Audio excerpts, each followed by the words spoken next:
Strengths अलग। मुझे आपका चैलेंज मंजूर है मिस्टर विक्रांत सिसोदिया। निहारिका के ऐसा कहते ही पूरे कैंटीन में खलबली सी मच गई। सभी आपस में खुसफुसाकर ये बेट लगाने लगे कि आखिर इस मैच में कौन जीतेगा।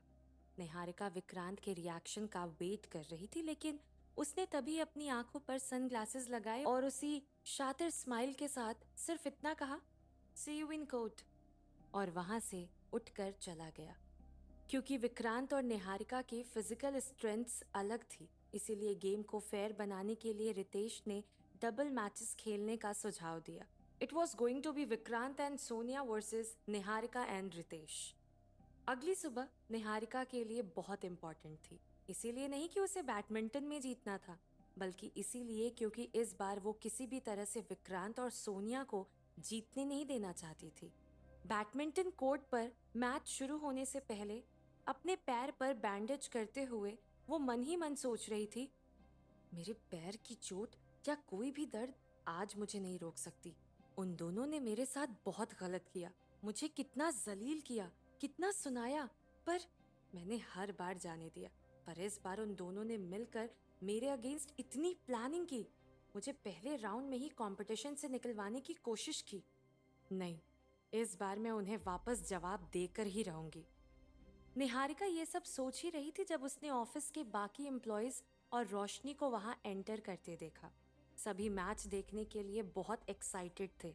रोशनी उसे जोर से हक करके ऑल द बेस्ट बोल ही रही थी जब निहारिका की नजर बैडमिंटन कोर्ट के दूसरी तरफ पड़ी, जहां उसका दुश्मन विक्रांत खड़ा था।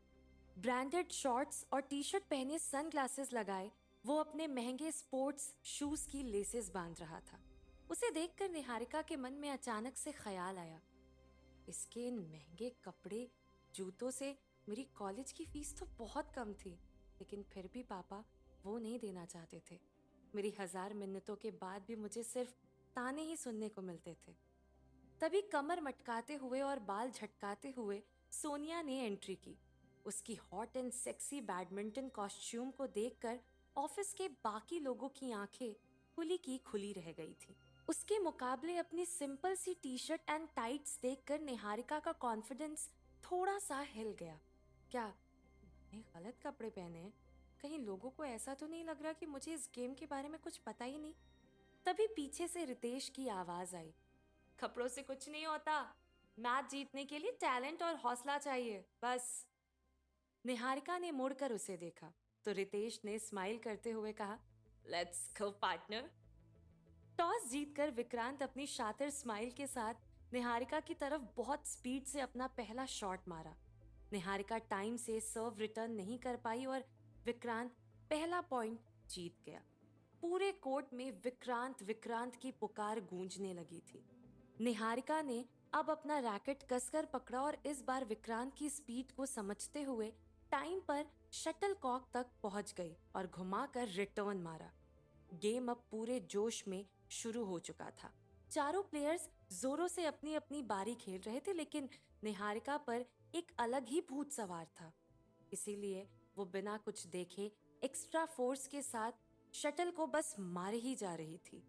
विक्रांत उसका ये मूव बहुत जल्दी समझ गया और जानबूझकर हाई स्पीड सर्व करने लगा, जिससे कि निहारिका का एक्स्ट्रा फोर्स वाले रिटर्न सर्व में निहारिका का शटल कोर्ट से बाहर चला जाए और निहारिका पॉइंट हार जाए। रितेश ने एक दो बार संभालने की कोशिश की, लेकिन फिर भी वो लोग पहला राउंड हार गए। ब्रेक टाइम पर रितेश ने निहारिका से आकर पूछा, तुम जीतने के लिए खेल रही हो या हारने के लिए? निहारिका ये सुनकर शॉक्ड रह गई। क्या क्या मतलब तुम जिस तरह से जोश में होश गंवाकर खेल रही हो, वैसे हम कभी नहीं जीत पाएंगे। विक्रांत तुम्हारे सारे मूव समझ चुका है और उन्हें तुम्हारे अगेंस्ट यूज कर रहा है। ये सब सुनकर निहारिका एकदम चुप थी। गेम का दूसरा राउंड शुरू होते ही विक्रांत ने फिर से वही पैंतरा यूज करने की कोशिश की, लेकिन इस बार निहारिका ने धीमा शॉट खेला। विक्रांत और सोनिया ये एक्सपेक्ट नहीं कर रहे थे, इसीलिए आगे नहीं बढ़े और शटल कोर्ट के अंदर ही गिर गए, जिससे वो लोग ये पॉइंट हार गए। होश से काम लेते हुए अब निहारिका विक्रांत की बॉडी लैंग्वेज को स्टडी करके उसके मूव्स गेस करने लगी। गेम अब बराबरी में हो रहा था। पहले तो दोनों टीम्स बराबर में थी, लेकिन निहारिका के एक मास्टर स्ट्रोक से वो लोग 2 पॉइंट्स आगे हो गए। क्लोज मार्जिन से ही सही, लेकिन सेकेंड राउंड निहारिका और रितेश ने जीत लिया था। मैच का थर्ड राउंड डिसाइडिंग फैक्टर होने वाला था। विक्रांत ने इस बार स्पीड और स्ट्रेटजी से रैकेट घुमाते हुए गेम की शुरुआत की, लेकिन रैकेट विंग करके निहारिका ने भी शटल को वापस मारा। दोनों बहुत ज्यादा जज्बे के साथ खेल रहे थे, इतना कि रितेश और सोनिया को भी साफ समझ आ रहा था कि ये गेम डबल से ज्यादा अब 1-on-1 का हो गया है। निहारिका की टीम 1 पॉइंट से लीड कर रही थी, तभी विक्रांत ने एक स्लो शॉट मारा। उसका रिटर्न देने के चक्कर में भागते वक्त निहारिका का जूता जमीन में घिसट गया और वो नीचे गिर गई। आ! निहारिका चीख उठी। उसके जिस पैर पर बैंडेज बंधी थी, उसी पैर पर दोबारा चोट लग गई थी। स्टॉप स्टॉप कहते हुए रितेश उसकी तरफ भागा और उसे सहारा देकर कोर्ट के साइड में लाकर बिठा दिया। तब तक बाकी लोग भी वहां आ चुके थे। सब उसके लिए कंसर्न थे।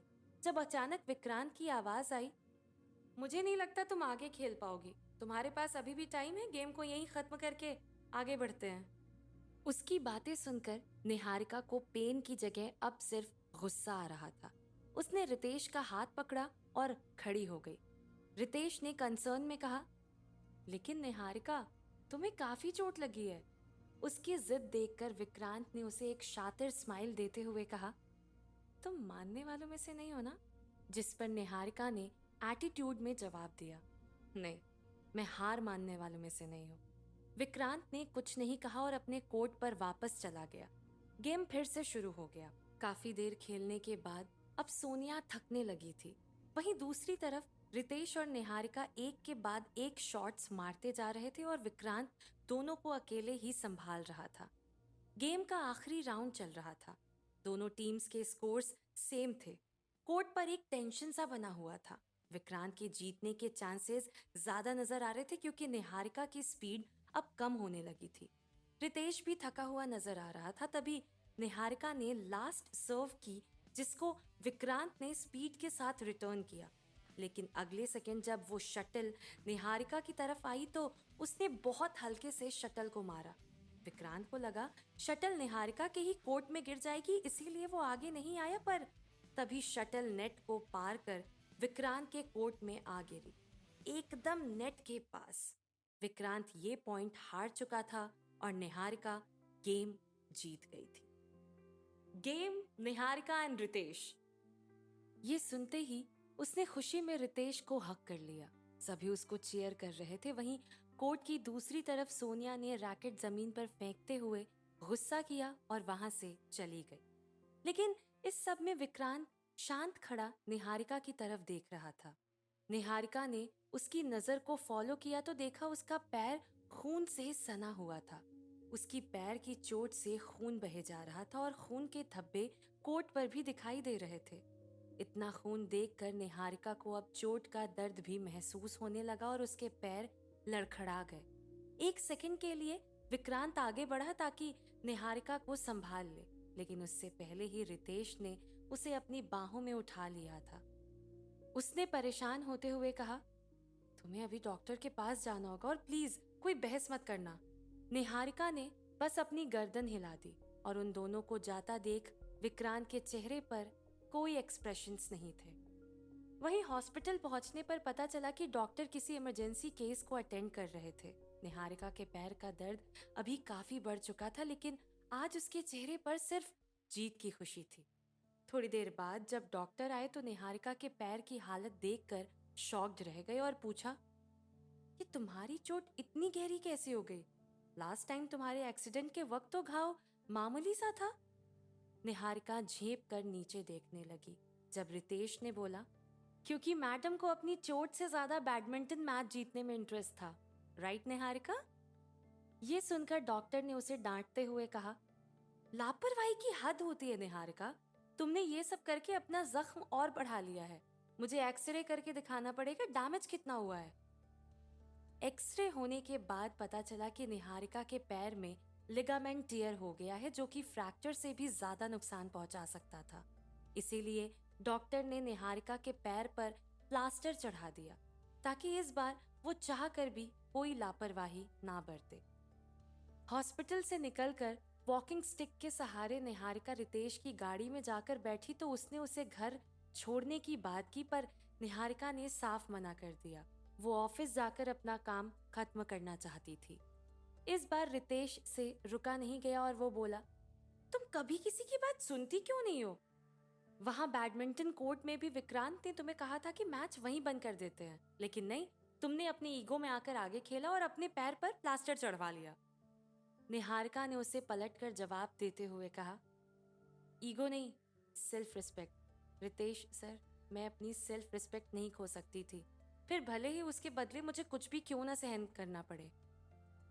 ऑफिस में फाइनली अपनी सीट पर बैठकर निहारिका ने चैन की सांस भरी ही थी जब उसे अचानक एहसास हुआ कि बाकी सभी एम्प्लॉयज आए नहीं थे। ये देखकर वो बहुत चौंक गई और उसने तुरंत रोशनी को फोन लगाया, लेकिन उस वक्त रोशनी का phone out of network area बता रहा था। उसे चिंता होने लगी और वो उठकर किसी से पूछने जाने वाली ही थी जब उसने अपना मेल चेक किया और शॉक्ड रह गई। मास्टर डिजाइन कंपटीशन के दूसरे टास्क की डिटेल्स अपलोड हो चुकी थी और वो भी कुछ 3 घंटे पहले।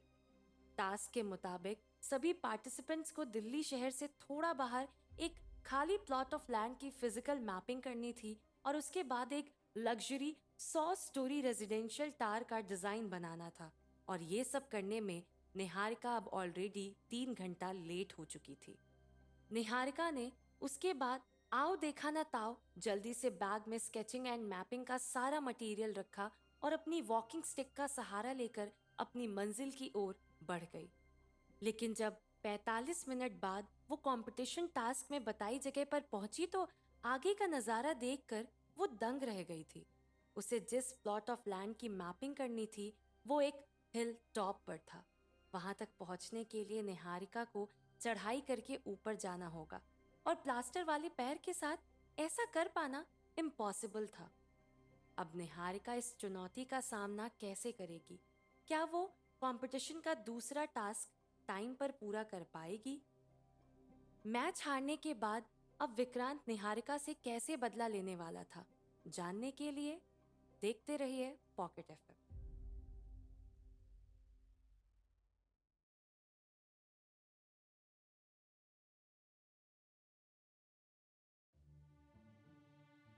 क्या भगवान जी, आपको भी मजाक करने के लिए हर बार मैं ही मिलती हूँ। अब ये टूटा पैर लेकर मैं वहां ऊपर कैसे पहुंचूंगी?